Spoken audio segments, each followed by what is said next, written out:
We saw you also watching the movie very closely and getting the message. Did you find any affinity with the messages of all the women Mr. Emmanuel interviewed? What's the affinity? Did you find some, or do you think women think differently, or no?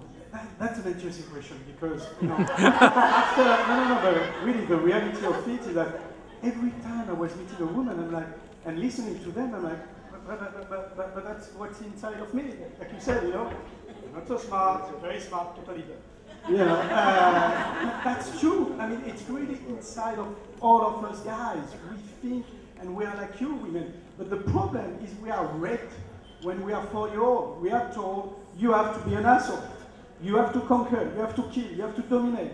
So it gives you a Superman complex, and you forget about dealing with your feeling, with your caring. But we are really so alike. We are not different. We are complementary together. Sure, we make and our life. But in terms of the thinking and the feeling, it's the same. When I say I love you to you, I love you to you, and you say the same thing, it's the same meaning, the same strength, the same love. There is no separation. There is no he and she. It's we again. So it was interesting. Yeah. It was amazing. It was a revelation. Talk about revelation. It was a personal revelation. It transformed me.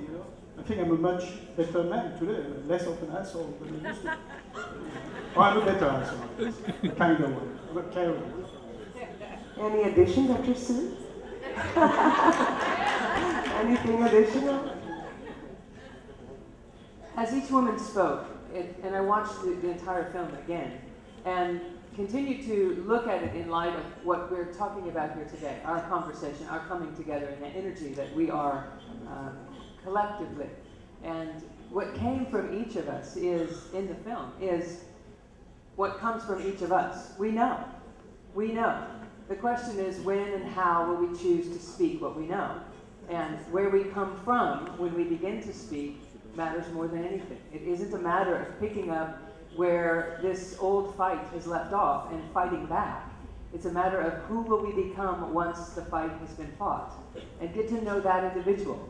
And so what I felt in the film was really coming out of every individual that was speaking was what we know and what it's time to reveal. It is simply time to reveal. It is our time. Consciousness has evolved to the place that this conversation is not only relevant, it is birthed already.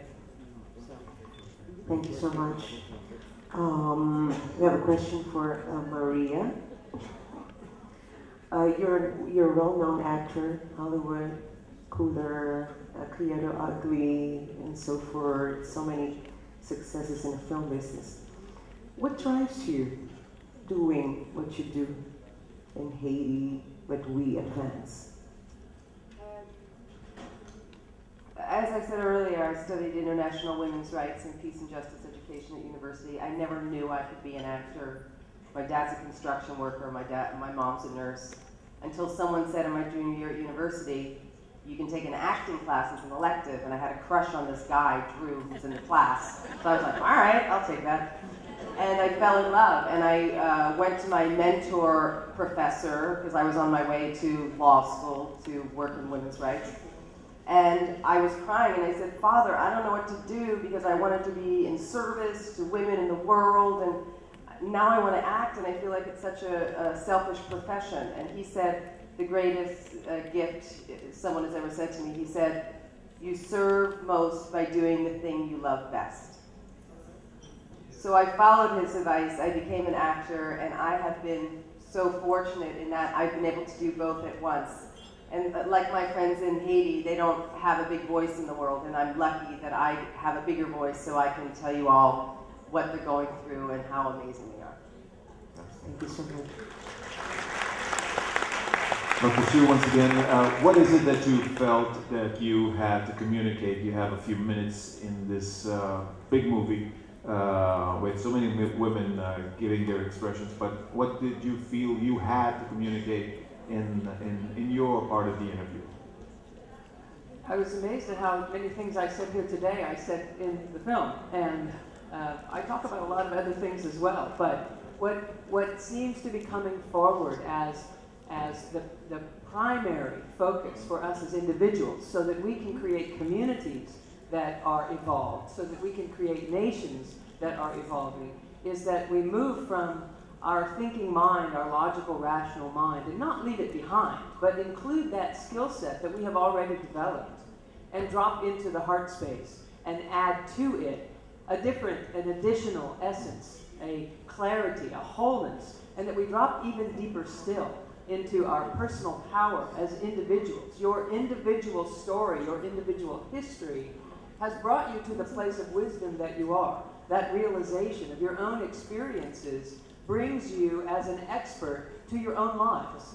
And to drop deeper still into that wisdom that is of the ages, that you have inherited, that walks with you at the cellular level, and to integrate that seems to be the conversation whose time has come.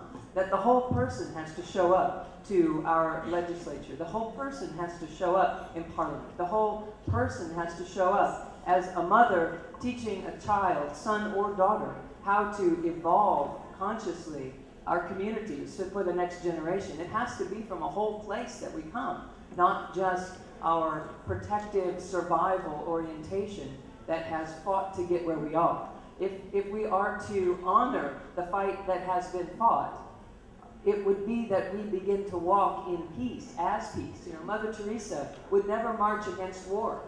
She would march for peace every day.